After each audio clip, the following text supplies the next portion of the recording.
الرحمن الرحیم وبہ نستعین وہو خیر ناصر ومعین وصلی اللہ علی محمد واہل بیتہ الطاہرین اللہم صلی علی محمد وآل محمد ولعنت اللہ علی اعدائہم اجمعین۔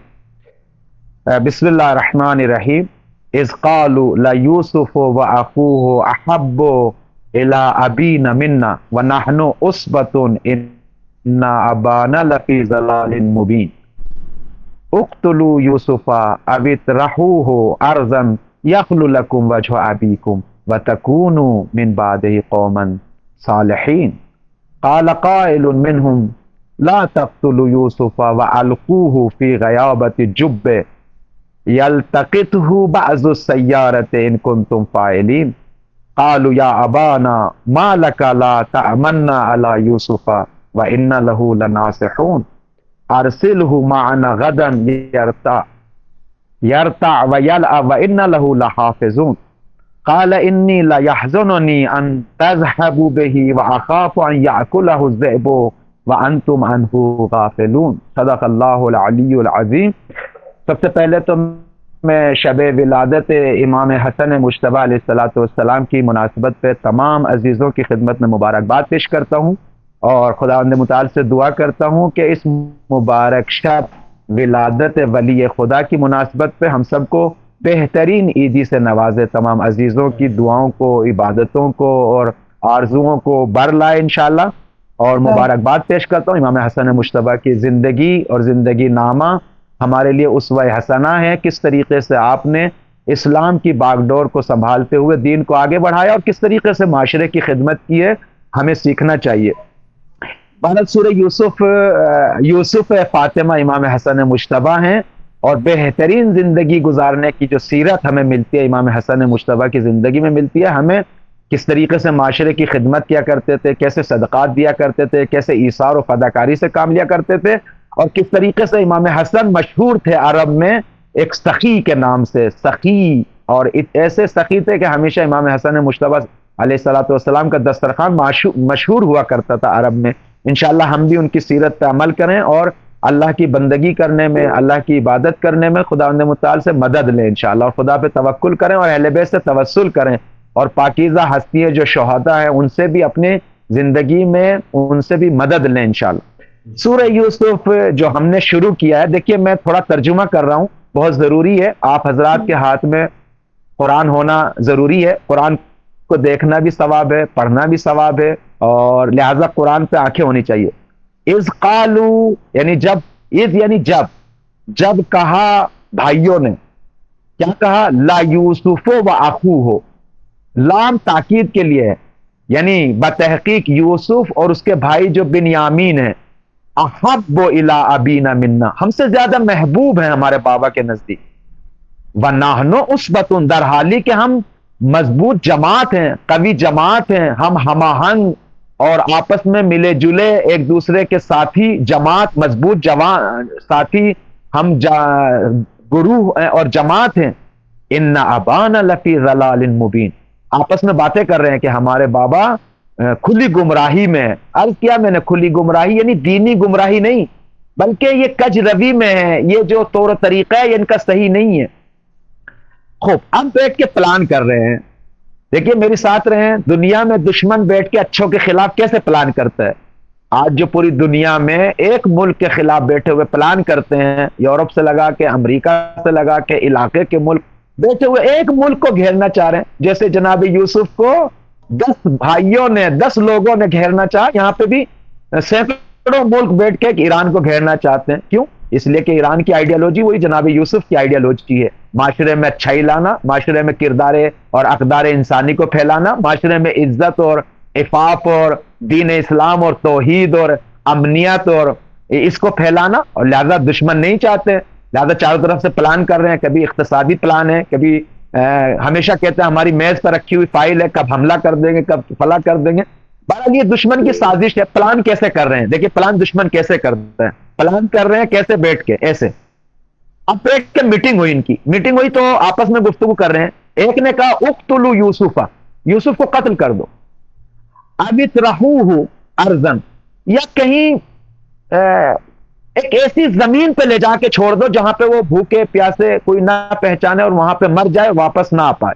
یہ دو پلان، یا یہ کرو یا یہ کرو، جس کا نتیجہ یہ ہوگا کہ یخلو لکم وجہ ابی، اس کا نتیجہ یہ ہوگا کہ جب یوسف نہیں رہیں گے، محبوب نہیں رہے گا، تو یوسف کے جو بابا ہیں، جو ہمارے بابا ہیں جناب یعقوب، ان کا وجہ، ان کا چہرہ، ان کا دل، ان کا وجود، ان کی جان ہمارے لیے خالی ہو جائے گی. جب محبوب نہیں رہے گا، محبت نہیں رہے گی، پھر یہ ہم سے محبت کریں گے، ہم سے ہی پیار کریں گے، اور ہماری مشکلات بھی سب آسان ہو جائے گی. وَتَكُونُ مِن بَعْدِهِ قَوْمًا صَالِحِينَ، جو یہ پلان بتا رہا ہے وہ کہہ رہا ہے جس کا نتیجہ یہ ہوگا کہ یوسف چلے جائیں گے، واپس نہیں آئیں گے، اور ہماری زندگی بھی ہم قوم صالح ہوں گے. صالح قوم یا تو صالح دنیاوی اور اخروی، یعنی ہم یہ گناہ تو کریں گے، ضمیر ہمارا وجدان تو کہہ رہا ہے کہ یہ گناہ ہے، لیکن ہم توبہ کر لیں گے، اس کے نتیجے میں ہماری توبہ قبول ہوگی، تو ہماری دنیا میں بھی بہرحال ہم اچھے کامیاب ہوں گے اور آخرت میں بھی کامیاب ہوں گے. یا پھر دوسرا معنی یہ کریں کہ بہرحال جب ہم یوسف نہیں رہیں گے اور یوسف ہمارے لیے ہو جائے، یعقوب ہمارے لیے ہو جائیں گے، ان کی محبت، ان کی جان، سب کچھ ہمارے لیے ہو جائے گی، تو تم جو ہے نا وہ ایک صالح قوم ہو جاؤ گے، یعنی رابطے اچھے ہو جائیں گے، ہمارے آپسی ٹینشن بھی ختم ہو جائے گی، اور جو باپ سے رابطہ ہے وہ بھی اچھا ہو جائے گا. خوب یہ دو پلان سامنے آئے، لیکن ان میں ایک بندہ ایسا بھی تھا جو دیکھ رہا تھا کہ نہیں، یوسف کو قتل کرنا اچھا نہیں ہے، اور یا یوسف کو ایسی زمین پہ چھوڑنا، نبی خدا، فرزند نبی ہے، اس کو ایسی زمین پہ چھوڑنا جہاں پر مرنے کے برابر ہے، قتل کے برابر ہے، یہ بھی صحیح نہیں. تو تیسرا پلان بتایا. دیکھیے کیا مطلب ہے، اگر برے لوگ کوئی پلان کر رہے ہیں اور کوئی ایک انسان اچھا بھی ان کے بیچ میں ہے، تو اگر ان کے پلان کو ڈائریکٹ منع بھی نہیں کر سکتا، تو کم سے کم ایک اچھی نظر کو سامنے پیش کرے. امر بالمعروف اور نہی از منکر میں یہ ہے کہ اگر منکر غلط کاموں کے پلان کرنا تو کم سے کم وہاں پہ اپنے پلان کو بتائے کہ بھائی ڈائریکٹ منع نہ کرے. ڈائریکٹ اگر منع کرے گا تو بات نہیں مانیں گے، سامنے کھڑے ہو جائیں گے. تو کہیں نہ کہیں کوئی دوسرا پلان بتا دے جو اچھا پلان ہو کہ بھائی یہ نہیں، یہ نہیں، یہ کر دیجئے. تو یہاں پہ تیسرا بندہ اپنا پلان بتا رہا ہے، کہہ رہا قال قائل منہم، ایک بندے نے ان میں سے یہ سے کہا، اس کا نام نہیں لیا ہے. دیکھیں قرآن نام کے پیچھے نہیں جاتا، قرآن کی داستانیں علمی ہوتی ہیں، سکھانے کے لیے ہوتی ہے، کردار کے لیے ہوتی ہے، مگر یہ کہ کردار بہت روشن ہو، جیسے موسیٰ اور فرعون کا کردار ہے، ایک ظالم کا کردار، ایک عادل کا کردار، تو وہاں پہ تو نام پیش کرتے ہیں. لیکن اگر نام پیش کرنے میں کوئی فائدہ نہ ہو تو قرآن زیادہ نام پیش نہیں کرتا، بلکہ کردار کو پیش کرتا ہے، جو چیز سیکھنے کی ہوتی ہے، جو میسج کی چیز ہوتی ہے. لہذا نام نہیں لیا کہ کون تھے وہ جس نے تیسرا پلان بتایا. کہا کہ اس نے کہا کہ قال قائل منہم، ایک نے ان میں سے ایسے کہا ہے لا تقتلوا یوسف، بھائی قتل نہ کریں، نہ تو قتل کریں اور نہ ایسی زمین پہ بھیجیں جہاں پر وہ بھوکے پیاسے اور ناشناختہ مر جائیں، ایسا مت کریں، بلکہ کیا کریں وَأَلْقُوهُ فِي غِيَابَةِ الْجُبِّ، بلکہ ان کو کنویں میں ڈال دیں. کنویں میں دیکھیے، کنویں پرانے زمانے میں دو طریقے کے کنویں ہوتے تھے. ایک کنویں تو ویسے ہوتے تھے جو دور افتادہ علاقوں میں ہوتے تھے، جس کی گہرائی زیادہ ہوتی تھی. کچھ کنویں ایسے ہوتے تھے جو راستوں پہ بنائے جاتے تھے، جو زیادہ گہرے نہیں ہوتے تھے، پانی بھی زیادہ نہیں ہوتا تھا، اور اس میں ایک تاکچہ بھی بنایا جاتا تھا پانی کے اوپر، جس کے نیچے بیٹھ کے اگر کوئی انسان نیچے جائے، اس کے اندر جائے، تو اس کے نیچے اپنے آپ کو چھپا سکے، اپنے آپ کو محفوظ رکھ سکے. تو غیابہ اس تاکچے کو کہتے ہیں، جب اس کنویں کو کہتے ہیں. کہہ رہے کہ ایک کنویں میں ڈال دو، اور اس کنویں ایسے کنویں میں ڈالو جس میں ایک تاکچہ ہو، جس کے نیچے جناب یوسف اپنے آپ کو بچا بھی سکے. اور الجب پہ الف لام جو ہے نا، یہ عہد ذکری ہے، عہد خارجی ہے، یعنی ایسے وہ کنواں جس کو سب جانتے ہیں، راستے میں جہاں سے قافلے نکلتے ہیں، کاروان نکلتے ہیں، وہاں پر اس کنویں میں ڈال دو یوسف کو، تاکہ وہاں پر ایک تاکچہ بھی ہے جس کے نیچے جناب یوسف چھپ بھی سکیں، اپنی جان کو بچا بھی سکیں، اور ہمارا مقصد بھی پورا ہو رہا ہے. یوسف واپس نہیں آئیں گے، وہاں پہ رہیں گے، جب کوئی قافلہ گزرے گا پانی کے لیے وہاں پہ جائے گا تو اس کو نکال کے لے جائیں گے دور کسی اور شہر میں، اور ہمارا بھی مقصد پورا ہو جائے گا، بابا سے بھی مل لیں گے، اور ہماری ٹینشن بھی ختم ہو جائے گی، محبت بھی بابا ہم سے کرنے لگیں گے. تو بہتر ہے قتل نہ کریں، ایسی زمین پہ بھیجیں. وَأَلْقُوهُ فِي غِيَابَةِ الْجُبِّ، بلکہ اس کو غیابت یعنی ایسے جب کہتے ہیں اس کنویں کو، البتہ وہ کنواں کے جس کو اینٹوں اور پتھروں سے نہیں بنایا گیا، بلکہ وہی پرانے زمانے میں جو چھوٹے چھوٹے کنویں ہوتے تھے راستے میں، جہاں پہ بارش کا پانی اکٹھا ہو جاتا تھا اور چلتے ہوئے کاروان وہاں سے پانی کو نکالتے تھے اور پیتے تھے، اس میں ڈال دیں یلتقطہ بعض السیارہ، کہہ رہے ہیں کہ جو سیارہ ان قافلوں کو کہتے ہیں جو تجارت کے لیے آتے تھے، تاکہ بعض قافلے والے آ کے اس کو پا کے لے جائیں. یلتقط، لقت اور لقطا اس بچے کو کہتے ہیں جو گمشدہ ہوتا ہے، تاکہ وہ قافلہ، بعض قافلے والے اس کو ایک ایسے بچے کی طرح پالیں جو جس کا کوئی سرپرست نہیں ہے، جو گمشدہ ہے. یلتقط اس کو وہ پالیں، بعض السیارہ یعنی بعض قافلے والے.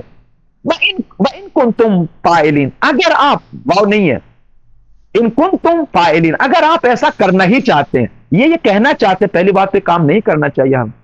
اگر آپ کرنا ہی چاہتے ہیں تو یہ کیجئے، قتل مت کیجئے یا ایسی زمین پہ مت چھوڑیے. اگر کرنا ہی چاہتے ہیں، پہلی بات تو اندر کا وجدان ساتھ نہیں دے رہا ہے، ضمیر ساتھ نہیں دے رہا. ایک معصوم سے بچے کو، بہرحال روایات میں آیا کہ 12 سال کا بچہ تھا، یا قرآن کی تعبیر سے بھی پتہ چل رہا ہے کہ یلتقطہ بعض السیارہ، لقطہ اور لقیت اس بچے کو کہتے ہیں جو بغیر سرپرست کے اور ایک گمشدہ کھویا ہوا بچہ. اس میں سمجھ میں آتا ہے یوسف بچے تھے تو کہہ رہے ہیں کہ بابا اگر آپ یہ سب کرنا بھی چاہتے ہیں تو ایسا کر لیجیے. خوب، اب جب یہ پلان ہو گیا، ظاہر سی بات ہے اس پہ سب راضی بھی ہو گئے. دیکھیے پلان کرتے ہیں، جب حسد دل میں آ جائے تو بھائی کے خلاف، گھر والوں کے خلاف، اچھے لوگوں کے خلاف کیسے کیسے پلان کرتے ہیں، کیسے کیسے جال بنتے ہیں، کیسے کیسے اکٹھے ہو کے گھیرنا چاہتے ہیں. اور جب گھیرنے کے بعد جب پلان بھائی سب نے مان لیا کہ ہاں یہ بات صحیح ہے، پھر آئے جناب یعقوب کے پاس.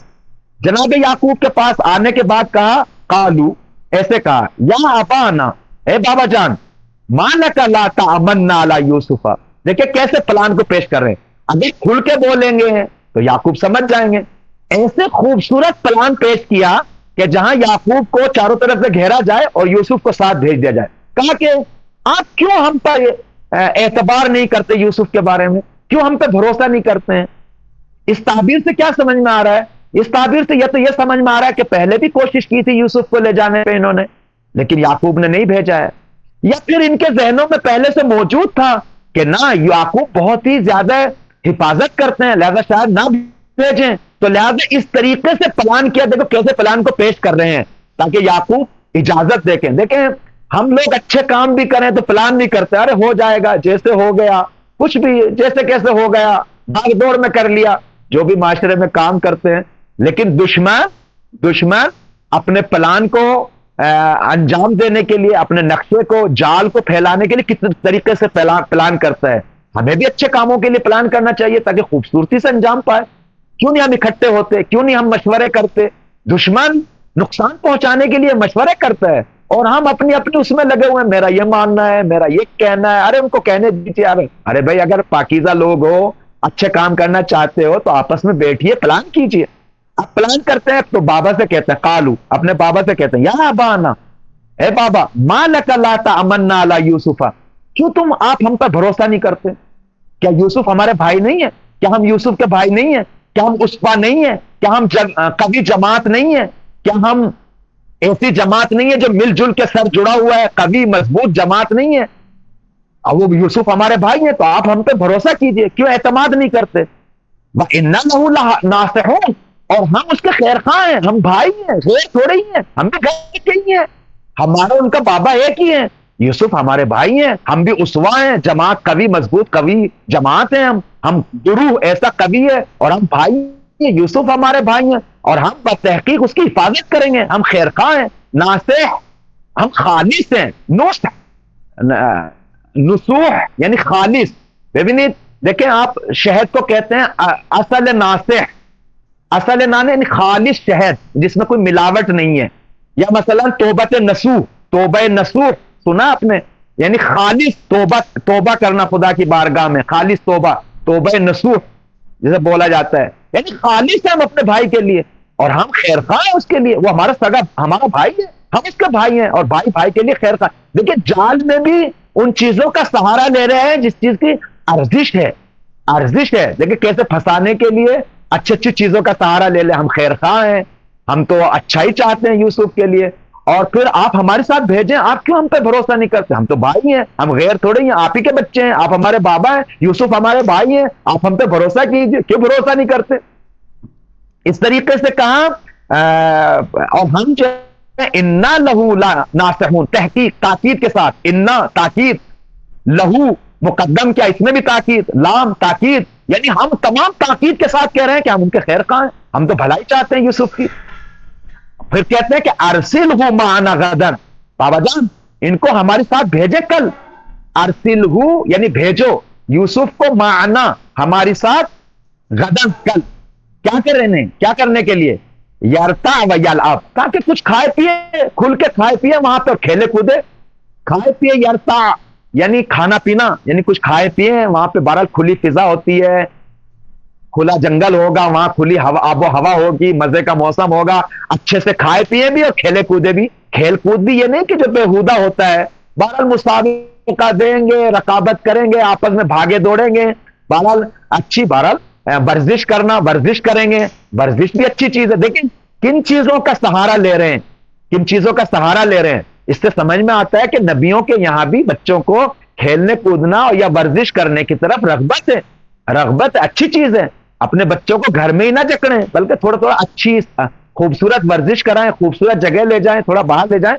اب چاروں طرف سے گھیرنا شروع کیا، ارسلہ معنا غدن، ہمارے ساتھ بھیجیں یوسف کو، غدن کل، یرتا و یلعب، تاکہ یہ کچھ کھائے پیے وہاں پہ، کھیلے کودے.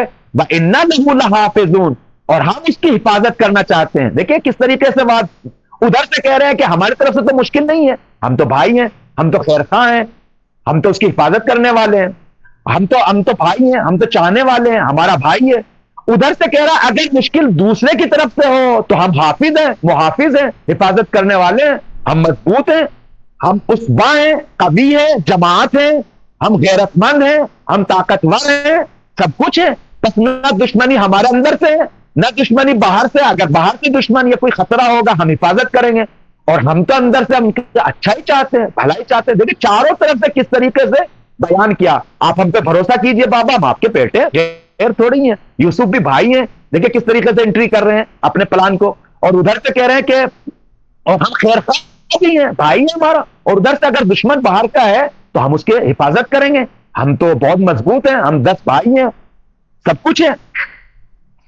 پھر کہتے ہیں کالا، تو یہ سب کہا. پھر جناب یعقوب نے کہا، خوب جناب یعقوب اب کیا کرے؟ ڈائریکٹ ان کو بول دے کہ تم تو حسد رکھتے ہو، ڈائریکٹ ان کو بول دے کہ نہیں میں نہیں بھیجوں گا، تم دشمنی رکھتے ہو. تو بہرحال وہ جو حسد ہے اور بھی، اور جو نفرت اور بھی بڑھ جائے گی. اور اس قرآن کی بعد میں انشاءاللہ ابھی تو میں ترجمہ کر رہا ہوں، اور روان ترجمہ، تاکہ آپ لوگوں کے ذہن میں بیٹھ جائے. پھر انشاءاللہ نکات کو بیان کروں گا آپ کی خدمت میں. قالا، جواب میں جناب یوسف یعقوب نے کیا کہا. دیکھیے کس طریقے سے جناب یعقوب انٹری. انہوں نے کیا کہا تھا، آپ ہم پہ اعتماد کیوں نہیں کر رہے ہیں یوسف بارے میں، آپ ہم پہ بھروسہ کیوں نہیں کر رہے ہو؟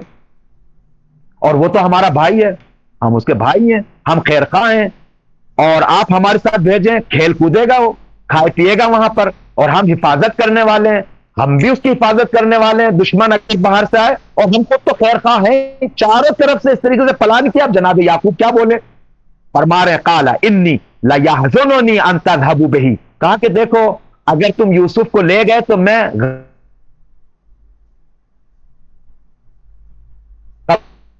غمزدہ ہو جاؤں گا.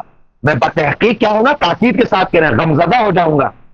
میں غم مجھے لے لے گا، اور میں غمگین ہو جاؤں گا، غمزدہ ہو جاؤں گا اگر تم لے گئے. تمہارا لے جانا یوسف کو مجھے غمزدہ کرے گا. وَأَخَافُ أَن يَأْكُلَهُ الذِّئْبُ، اور میں ڈرتا ہوں کہ اس کو بھیڑیا کھا لے گا. وَأَنْتُمْ عَنْهُ غَافِلُونَ، اور تم جو ہے غفلت میں رہو گے. بس کیا فرمایا کہ تمہارا لے جانا یوسف کو مجھے غمزدہ کرے گا. اور ادھر سے دوسرا خطرہ یہ ہے کہ تم لے گئے، بہرحال جنگل ہے، جنگل میں بھیڑیے ہوتے ہیں، جہاں بھیڑ بکریاں چرتی ہیں وہاں پہ بھیڑیے ہوتے ہیں، اور وہ کمین میں بیٹھے ہوتے ہیں، وہ اس کو کھا لیں گے یوسف کو. اور تم جو ہے وہ غفلت میں، تم اپنے کام میں لگ جاؤ گے، ادھر ادھر لگ جاؤ گے. تو جناب یعقوب نے ڈائریکٹ نہیں اٹیک کیا ان پر کہ تم دشمنی رکھتے ہو، تم حسد رکھتے ہو، بلکہ انڈائریکٹ انٹری کی ہے کہ تمہارا بابا ہوں میں، اور تمہارا لے جانا یوسف کو مجھے غمزدہ کرے گا. تم بھی نہیں چاہو گے بابا غمزدہ ہوں گے، تو کیوں لے جا رہے ہو؟ اور ادھر سے پھر بھیڑیے وہاں پر، وہ یوسف کو کھا لیں گے، اور تم غفلت میں. جناب یعقوب کہنا یہ چاہ رہے ہیں کہ ٹھیک ہے تم غفلت میں، یعنی جان بوجھ کے ہی نہیں صحیح، لیکن غفلت میں تم آ جاؤ گے، تم کسی کام میں لگ جاؤ گے، یوسف کو بھیڑیا کھا لے گا. اب یہ جب گفتگو کی تو انہوں نے جواب میں کیا کہا، قالوا لئن اکلہ الذئب، اگر اس کو بھیڑیے نے کھا لیا وَنَحْنُ عُصْبَةٌ، اور درحالی کہ ہم کیا ہیں، ایک جماعت ہیں، ہم مضبوط ہیں. یعنی گویا کہ ان کی غیرت کو لگا، جیسے جناب یوسف نے کہا کہ اس کو بھیڑیا کھا لے گا اور تم غفلت میں ہوں گے، تو ایک دم ان کی غیرت کو یہ محسوس ہوا، ہماری غیرت ہمارے رہتے ہوئے کیسے بھیڑیا کھا سکتا ہے، ہم عصبہ ہیں، جماعت ہیں، مضبوط جماعت ہیں، قوی جماعت ہیں، ہم ایک دوسرے کے لیے بازو ہیں، تو کیسے کھا لے گا. قالوا لئن اکلہ الذئب، اگر اس کو بھیڑیے نے کھا لیا، ونحن عصبۃ، در حالی کہ ہم مضبوط جماعت ہیں، ہم قوی ہیں، قدرت مند ہیں، انا اذا لخاسرون، تو ہم گھاٹے میں چلے جائیں گے. ہمارا فائدہ ہی پھر کیا ہے، ہمارا پھر فائدہ ہی کیا ہے، ہماری غیرت کو کیا ہوگا، ارے ہم اپنے بھائی کو کیسے کھانے دیں گے، ہمارے وجود کا فائدہ کیا ہوگا. خسران کا معنی یہ نہیں کہ آخرت میں خسران ہوگا، اور وہ چونکہ آخرت کی باتیں نہیں چل رہی ہیں، اپنی حیثیت کو بیان کرے، پھر ہماری حیثیت کا کیا ہوگا، ہمارے قوی اور جماعت ہونے کا فائدہ کیا ہوگا اگر اس کو بھیڑیے نے کھا لیا. تو اس طریقے سے جناب اس طریقے سے انہوں نے اپنے پلان کو بیان کیا. اور جناب یوسف خوب، اب ہم آئے اس میں نکات کو بیان کریں، تفسیری نکات کو. ابھی تک میں نے آپ کی خدمت میں ترجمہ پیش کیا. دیکھیے پہلی بات تو یہاں پر قرآن کی آیت ہے، پہلی بات تو انہوں نے پلان کیا کہ اقتلوا یوسفا، یا تو یوسف کو قتل کر دو، یا اس کو کسی ایک ارزن، ایک دور افتادہ ناشناختہ زمین میں چھوڑ دو. خوب، چاہے قتل کرو چاہے ایسی زمین میں چھوڑ دو، قتل وہ بھی قتل کے مانند ہوتا ہے. ایک پلان، دو پلان سامنے آئے ہیں، تو پھر خوف یہ جب پلان آ گیا ہے تو اس کا نتیجہ کیا ہوگا. بھائی تمہیں محبت چاہیے نا، ہمیں محبت مل جائے گی بابا کی، چونکہ یوسف چلے جائیں گے، محبوب چلا جائے گا، تو پھر ہمیں ملے گی. دیکھو حسد کہاں لے گیا انسان کو.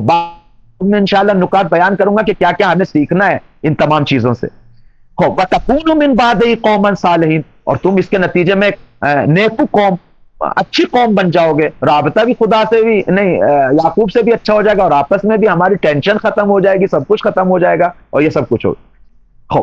اب سوال یہ ہے کہ ارزن کا مطلب یعنی وہ زمین جو نکرا ہے، وہ زمین جو ناشناختہ ہے، وہاں پہ بھیج دو جناب یوسف کو، جو جہاں پہ کوئی نہ تلاش نہ کر پائے اور واپس نہ آ پائے. لیکن تیسرے بندے نے جو اپنا پلان بتانا یہ چاہتے ہیں کہ بابا اگر کہیں پر کوئی فساد کا پلان کر رہا ہے، منکر اور برائیوں کا پلان کر رہا ہے، تو آپ بھی خاموش نہ بیٹھے. اگر وہاں پر ہے تو یا تو آپ ان کو منع کریں، اور اگر منع نہیں کر سکتے ڈائریکٹ، چونکہ اگر منع کریں گے تو قبول نہیں کریں گے، تو آپ دوسرے پلان بتائیں جس کا فساد کمتر ہو، جس کا نقصان کمتر ہو. تو لہٰذا انہوں نے آ کے اس کے پلان کو بتایا کہ بابا آپ کا مقصد یہی تو ہے کہ بابا سے رابطہ اچھا ہو جائے، یہی تو چاہتے ہیں کہ بابا آپ سے محبت کرنا لگیں، تو آپ ایک کام کریں نا، یوسف کو لے جا کے فلاں کنویں میں ڈال دو. اس کنویں کی خصوصیت کیا ہے؟ چونکہ یہ جو پلان بتا رہا ہے وہ یہ نہیں چاہتا یوسف کو کوئی نقصان پہنچے، کوئی جانی نقصان پہنچے، کوئی یا مارے جائیں، بلکہ کہہ رہے یہ کنواں ایسا ہو جس میں ایک تو حفاظت اور تاکچہ ہو، دوسرے گہرا اتنا نہ ہو، تیسرے پانی زیادہ نہ ہو، چوتھے یہ کہ راستے پہ ہو، پانچویں یہ کہ وہاں سے کاروان نکلتے ہوئے ہوں، اور وہ سکون سے کاروان والے اس کو اٹھا کے لے جائیں. ہمارا مقصد بھی پورا ہو جائے گا اور یوسف کی جان کا بھی خطرہ نہیں ہوگا. تو اس طریقے کے اس کو کہتے ہیں غیابت الجب. غیابت الجب اس کنویں کو کہتے ہیں جس میں پانی زیادہ نہیں ہوتا، پھلا نہیں ہوتا، جان کا خطرہ نہیں ہوتا، ایک تاکچہ ہوتا ہے، اس کے اندر محفوظ رہ سکتا ہے. یہ بات ہو گئی کہ وہاں سے پھر کوئی کاروان نکلے گا جب پانی کے لیے جائے گا، انشاءاللہ بعد میں آئے گا واقعہ، پانی کے لیے جائے گا تو اس کو ایک ایسا بچہ جو گم شدہ ہے اس کو پائے گا اور اس کو لے جائیں گے. اگر تم کرنا چاہتے ہو تو یہ کرو. اس کے بعد پھر پلان کو آ کے جناب یوسف کے سامنے پیش کرتے ہیں اپنا پلان کو، کس طریقے سے جناب یوسف کو گھیرتے ہیں. تو جو نقطے یہاں پہ ملتے ہیں، میری بات کو سنیے. قرآن دیکھیے، ایک تو یہ ہے کہ حسد بہت خطرناک، میں نے کل بھی بیان کیا ہے، حسد بہت ہی خطرناک چیز ہے. عرض کیا میں نے، حسد ایمان کو ایسے کھا لیتا ہے جیسے آگ لکڑی کو کھا لیتی ہے. تو بہت، اور حسد مجبور کر دیتا ہے معاشرے کے پاکیزہ انسان کو قتل کرنے. لہذا اپنے دلوں کو پاک کیجیے، حسد نہیں ہونا چاہیے. اور میں نے کل نعمت کے بارے میں 5 طریقے کی کیفیت انسان کی ہوتی ہے، میں نے بتایا ہے. غیبتہ ہوتا ہے، حسد ہوتا ہے، بخل ہوتا ہے، یا مثلا اللہ آپ کا بھلا کرے، چوتھا جو آپ کی خدمت میں بیان کیا تھا کہ انفاق کریں یا پھر ایثار کریں. پھر یہ کہ بابا شیطان لگا رہتا ہے، اگر انسان کے دل میں حسد ہوتا ہے شیطان اپنا کام کراتا ہے. شیطان کبھی نہیں چاہتا معاشرے میں اچھے لوگ رہیں. اچھے لوگ چونکہ شیطان کے پلان کو خراب کرتے ہیں، تو جناب یوسف کے خلاف شیطان اپنے مورچے پہ کھڑا ہوا تھا. چوتھے یہ کہ گناہ ٹھیک ہے، وہ پورے سارے بھائی گناہ کے بارے میں سوچ رہے تھے، لیکن چھوٹے بڑے گناہ ہوتے ہیں. بابا قتل کیوں کر رہے ہو یا اسی زمین پہ کیوں بھیج رہے ہو؟ اگر گناہ کرنا ہی ہے تو چھوٹا گناہ کیجیے. چھوٹا گناہ یہ ہے کہ اس کو لے جا کے کنویں میں ڈال دیجیے. کم گناہ تھوڑی ہے ایک نبی کے بیٹے کو بابا سے جدا کر رہے ہو. لیکن اگر کرنا بھی ہے تو ایسے کر لیجیے، ایسے کر لیجیے، ایسے.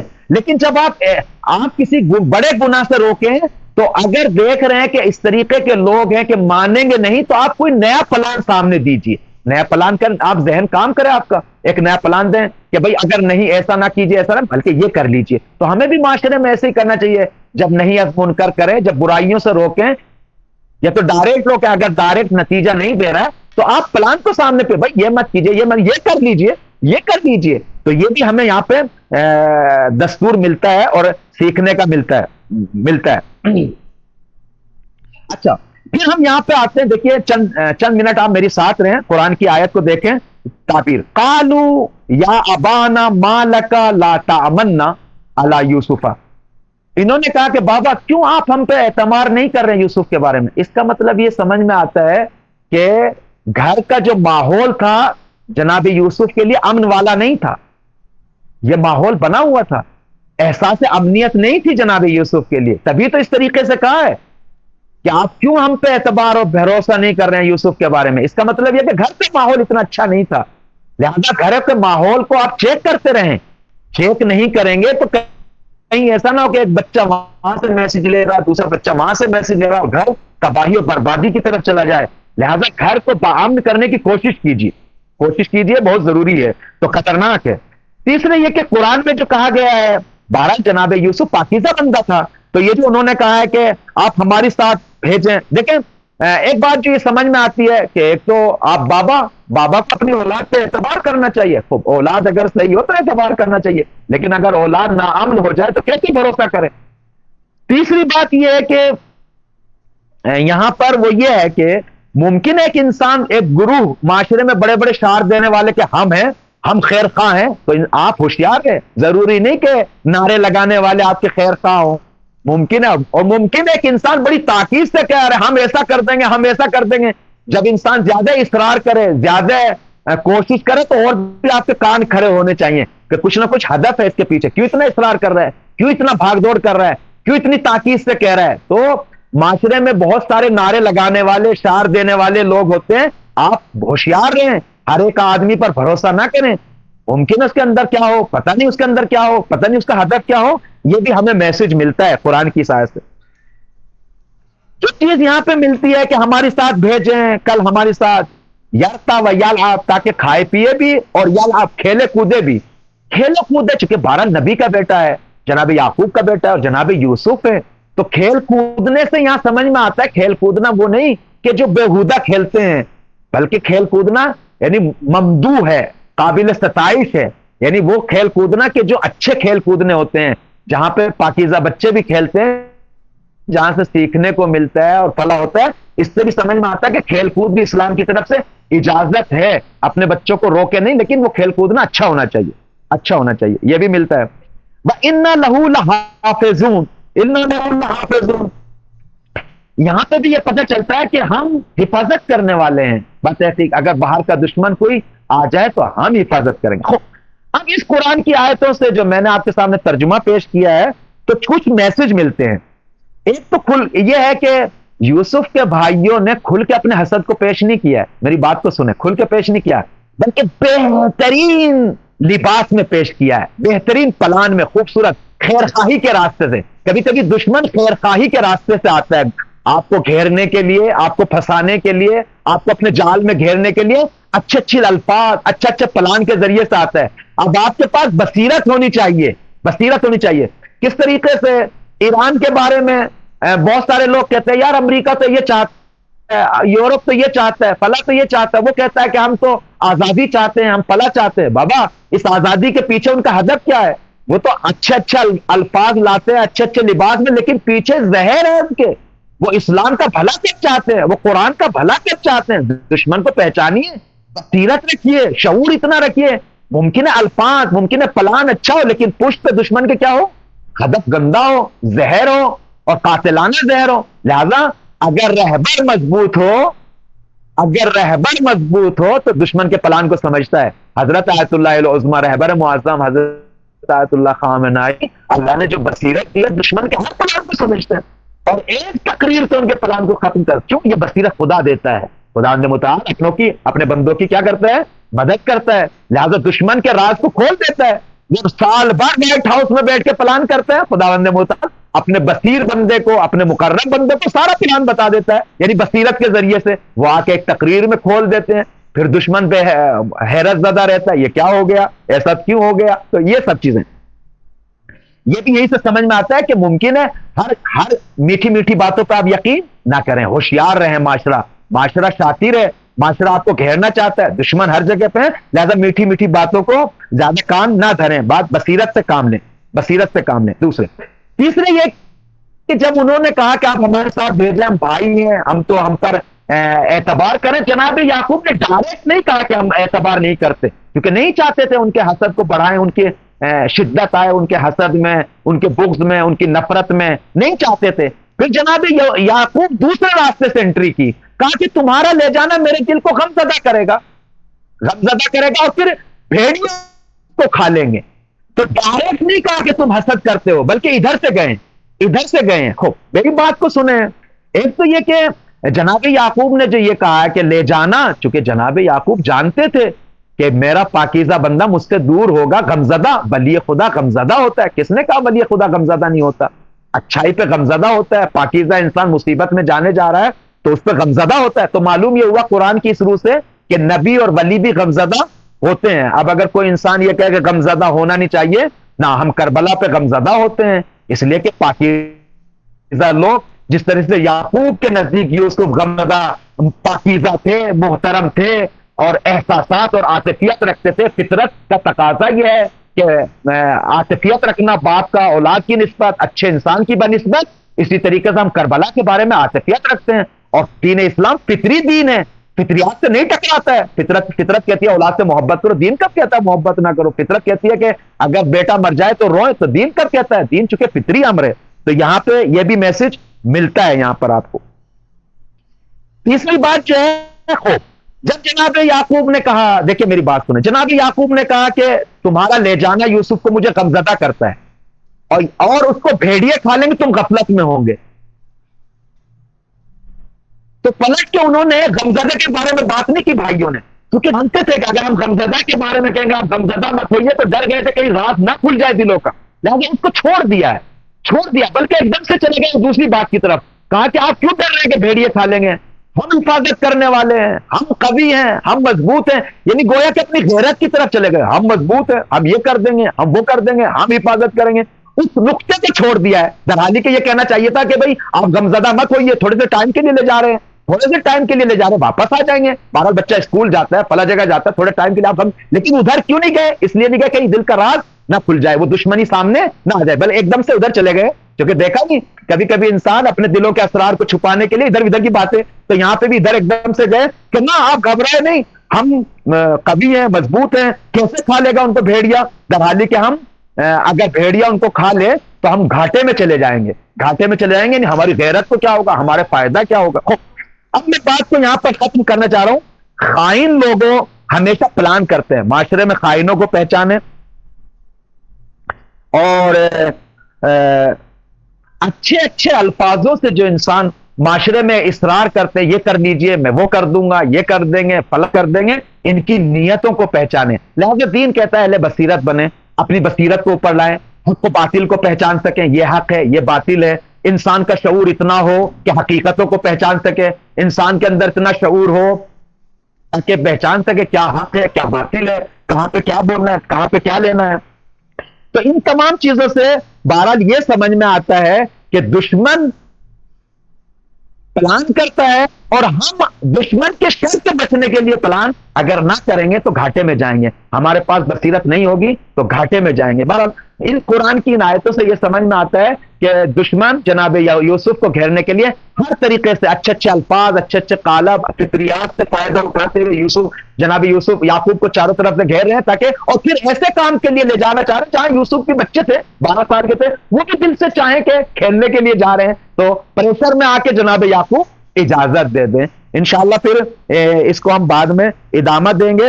بہرحال اعتماد کی فضا کے لیے ضروری ہے ایک دوسرے کے لیے خیر خواہ بنے، اور خیر خواہی کے لیے ضروری ہے کہ دل پاکیزہ ہو ہم لوگوں کا، تاکہ ایک دوسرے کا صحیح سے ساتھ دے سکیں۔ والسلام علیکم ورحمۃ اللہ وبرکاتہ۔